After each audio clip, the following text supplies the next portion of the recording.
आज हम लोग पढ़ेंगे देयर के प्रयोग कल पढ़े थे। आज उसका एक्सरसाइज करेंगे। देखिए, यूज ऑफ देयर, देयर के जो कल यूज बताए थे उसका आज क्या करेंगे, एक्सरसाइज।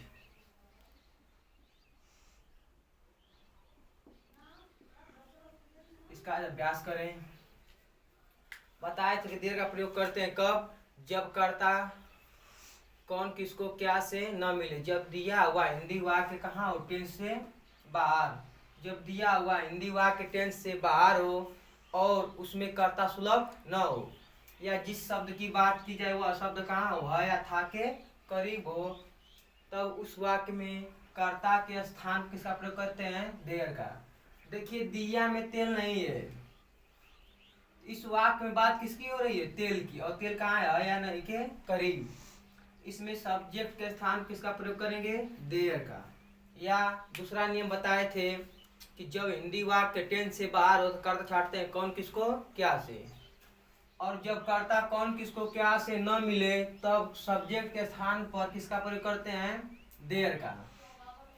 तेल नहीं है किसको, तेल नहीं है क्या, तेल नहीं है कौन, मिल रहा है नहीं। तो जब कर्ता कौन किसको क्या से न मिले तो कर्ता के स्थान किसका प्रयोग करते हैं, देयर का।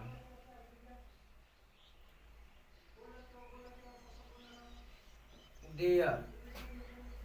अब देखिए, बात किसकी हो रही है, तेल की, और तेल क्या है, मटेरियल नाउन। मटेरियल नाउन हमेशा और हमेशा किसमें रहता है, एक वचन में। मटेरियल नाउन का कभी बहुवचन नहीं बनाया जाता है। तो इस वाक्य में बात किसकी हो रही है, तेल की, और ये किसमें है, एक वचन में।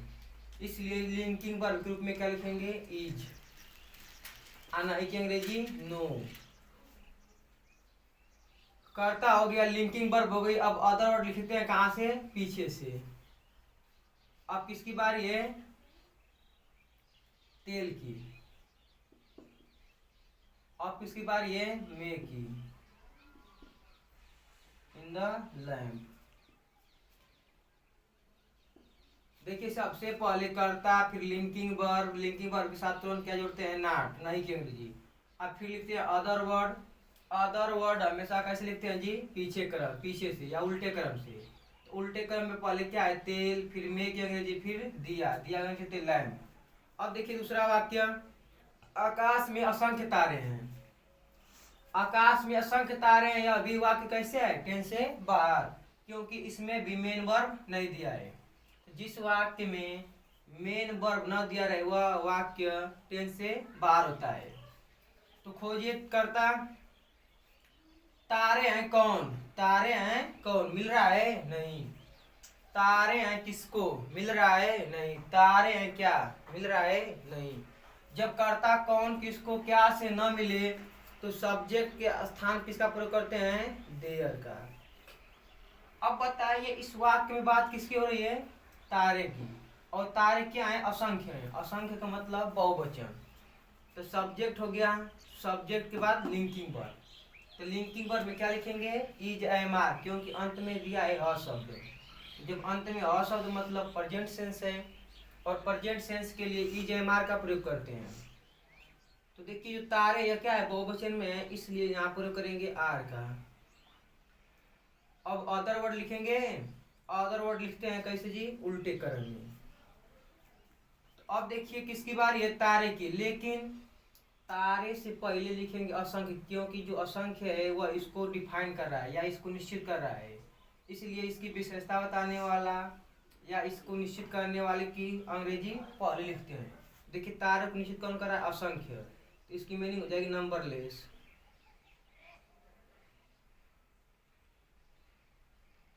Numberless stars. अब किसकी बारी है, मे की। मे की अंग्रेजी इन। अब स्काई, निश्चित है कि आकाश में, इसलिए उससे पहले किसका प्रयोग करेंगे, द का। अब देखिए दूसरा वाक्य, इस कक्षा में 30 बच्चे हैं। यह अभी वाक्य टेंस से बाहर है। जब यह अभी वाक्य टेंस से बाहर तक आता, छाटिए कौन किसको क्या से। 30 बच्चे हैं कौन, 30 बच्चे हैं किसको, 30 बच्चे हैं क्या। जब कर्ता ना मिले तो कर्ता के स्थान प्रयोग करते हैं देयर का। देयर। अब देखिए इस वाक्य में बात किसकी हो रही है, बच्चों की, और बच्चे क्या हैं, बहुवचन में, इसलिए यहाँ प्रयोग करेंगे आर का, देयर आर। अब कर्ता हो गया, लिंकिंग वर्ब, इसके बाद लिखेंगे अदर वर्ड, और अदर वर्ड लिखते हैं उल्टे क्रम में। उल्टे क्रम के पहले क्या है, बच्चे। अब बच्चे को डिफाइन कौन कर रहा है, 30 निश्चित कर रहा है, कितने बच्चे हैं, 30, इसलिए पहले लिखेंगे जी 30 की, 30 चिल्ड्रेन, क्योंकि यह चाइल्ड का बहुवचन है, इसलिए देखिए जब भी संख्यात्मक शब्द आए तो संख्यात्मक शब्द के बाद आने वाला नाउन हमेशा किसमें रहता है, बहुवचन में। संख्यात्मक शब्द के बाद आने वाला नाउन किसमें रहता है, बहुवचन में, केवल वन को छुड़ा कर, एक को छुड़ा कर। इन अब इस कक्षा निकालिए, कक्षा के पहले इसमें क्या होगा, दिस क्लास।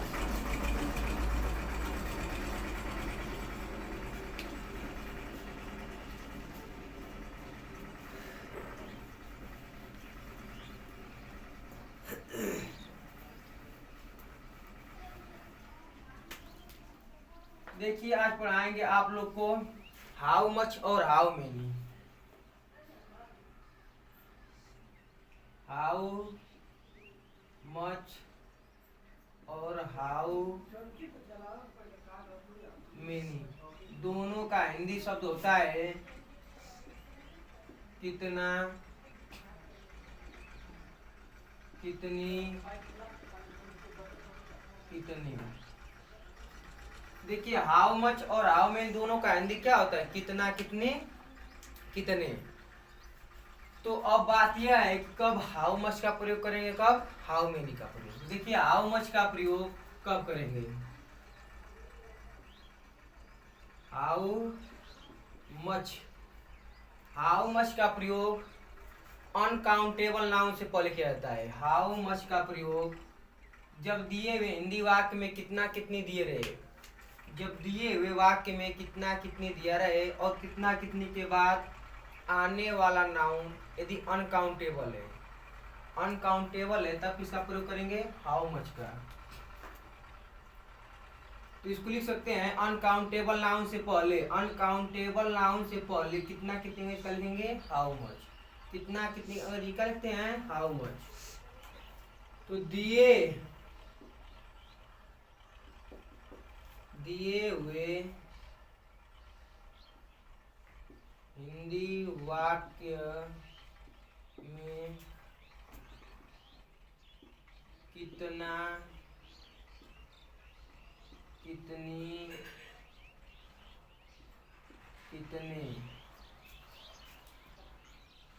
के बाद यदि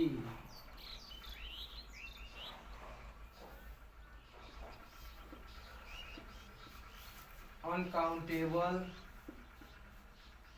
नाउन हो तो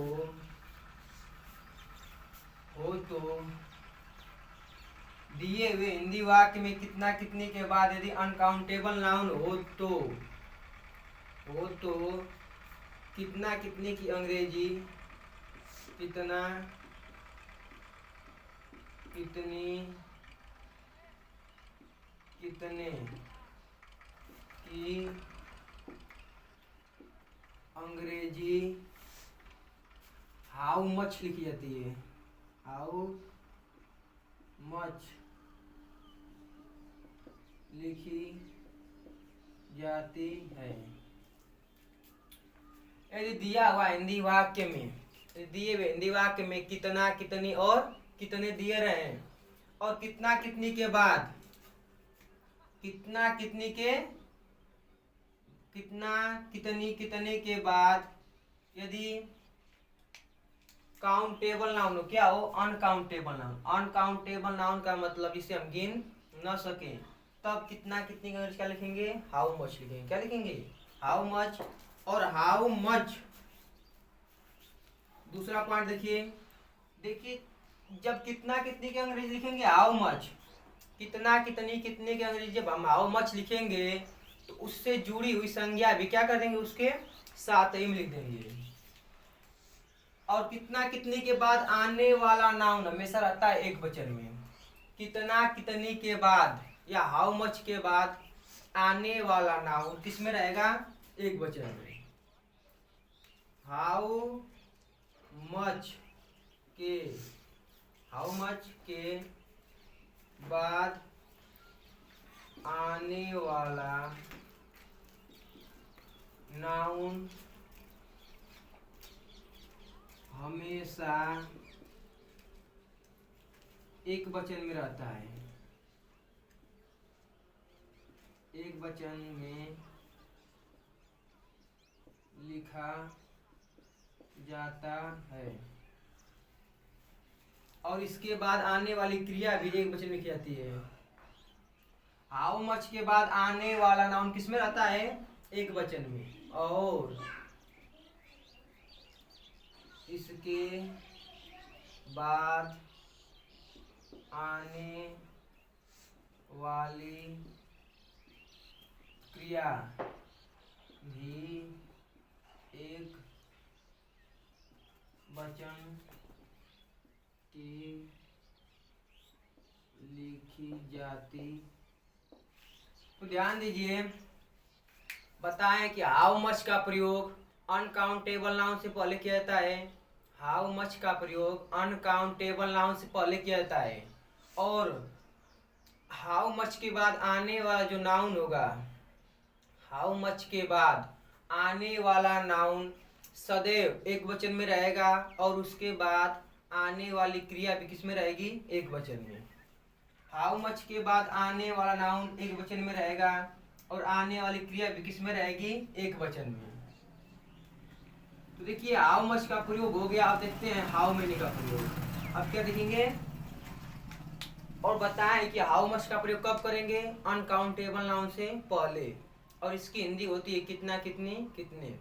और हाउ मच के बाद जो आने वाला नाउन होगा वह सदैव किस में रहेगा, एक वचन में। और आने वाली क्रिया भी कहाँ रहेगी, एक वचन में। अब देखिए, अब पढ़ लीजिए हाउ मेनी का प्रयोग। देखिए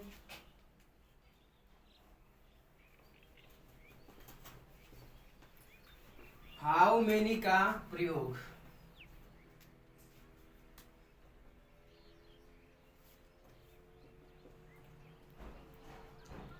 हाउ मेनी,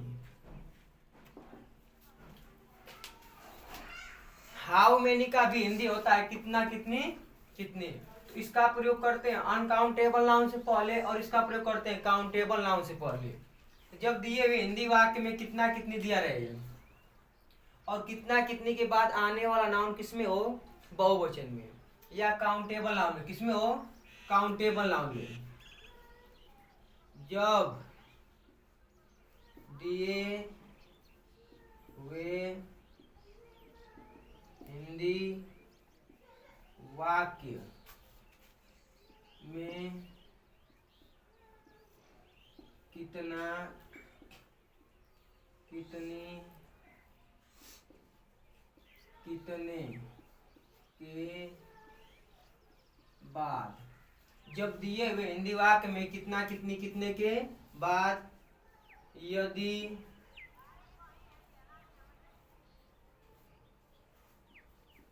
काउंटेबल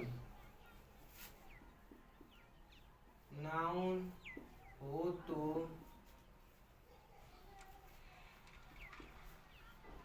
कितना कितने कितनी की अंग्रेजी हाउ मेनी लिखी जाती है। दूसरा नंबर देखिए, और एक बात और, हाउ मेनी के बाद, हाउ मेनी के बाद आने वाला नाउन हमेशा और हमेशा रहता है किसमें, प्लूरल फॉर्म में या बहुवचन में। प्लूरल फॉर्म में या बहुवचन में। तो हाउ मेनी के बाद आने वाला नाउन। हाउ मेनी के बाद आने वाला नाउन हमेशा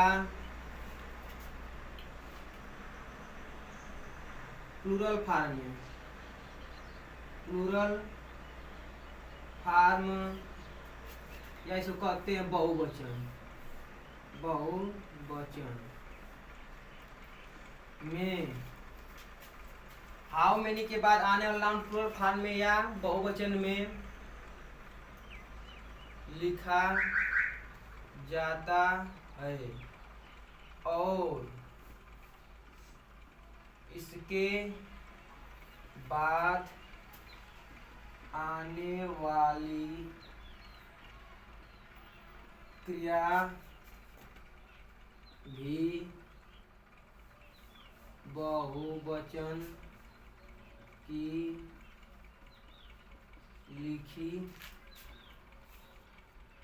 जाती है। देखिए हाउ मेनी और हाउ मच बताए हैं, तो हाउ मच का प्रयोग करते हैं कब?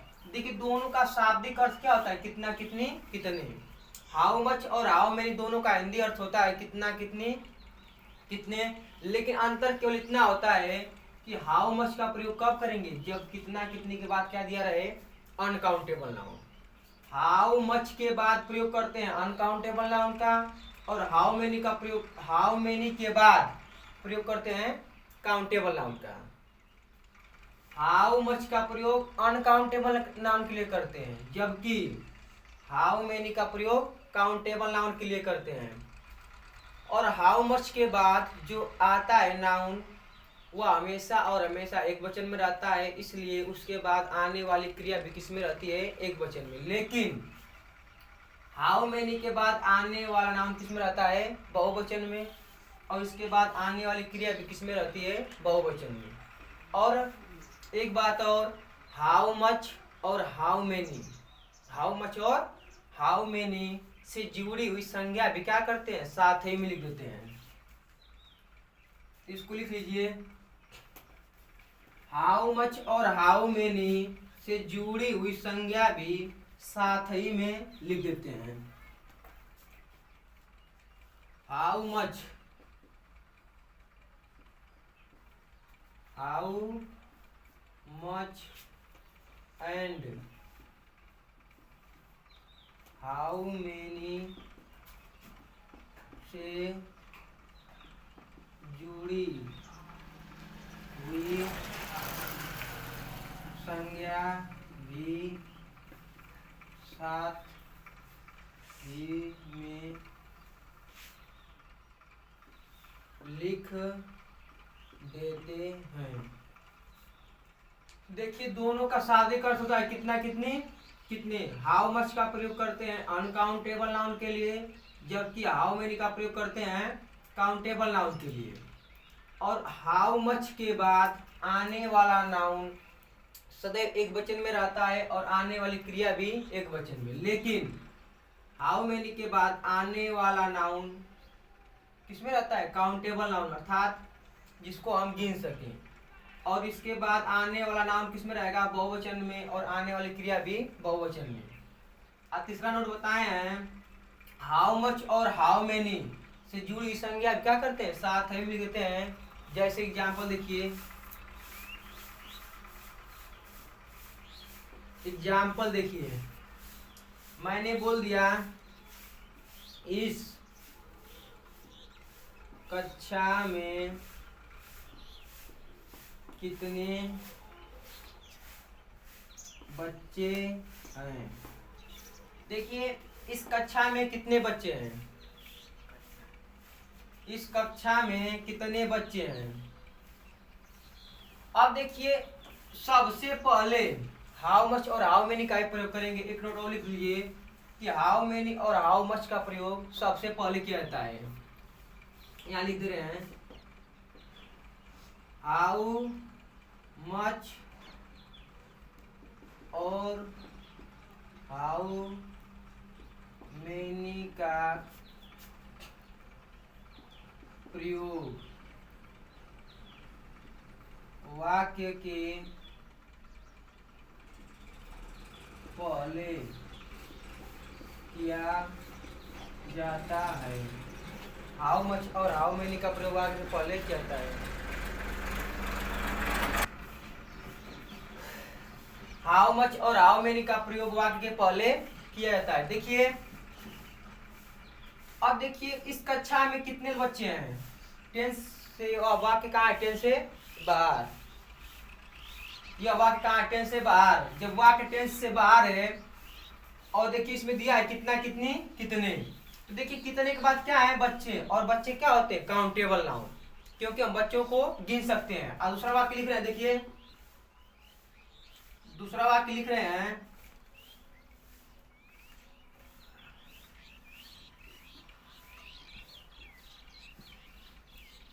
गिलास में कितना पानी है। गिलास में कितना पानी है। देखिए इसमें भी दिया है कितना, कितनी, कितना।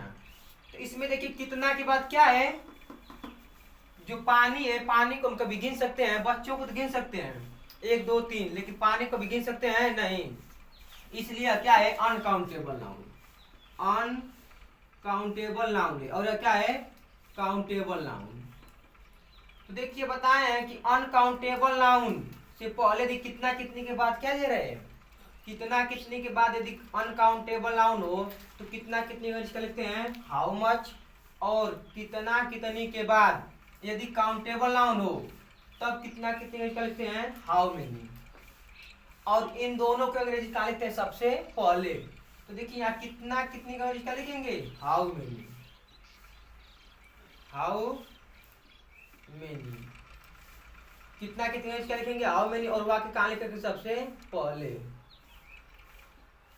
और बोले हैं कि हाउ मेनी और हाउ मच से, हाउ मेनी और हाउ मच से जुड़ी हुई संज्ञा भी साथ ही में लिख देते हैं। देखिए कितना से क्या जुटा है? बच्चा। कितने से क्या जुटे हैं? बच्चे। जो हाउ मच है इससे कौन जुटा है जी? बच्चे। तो उसकी अंग्रेजी क्या लिखेंगे? साथ में। और यह भी होता है कि हाउ मेनी के बाद आने वाला नाउन किसमें होता है? बहुवचन में।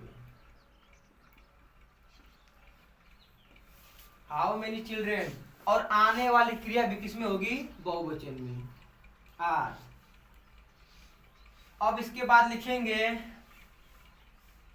Other word. देखिए अदर वर्ड इसमें कहाँ है? यहां से शुरू है।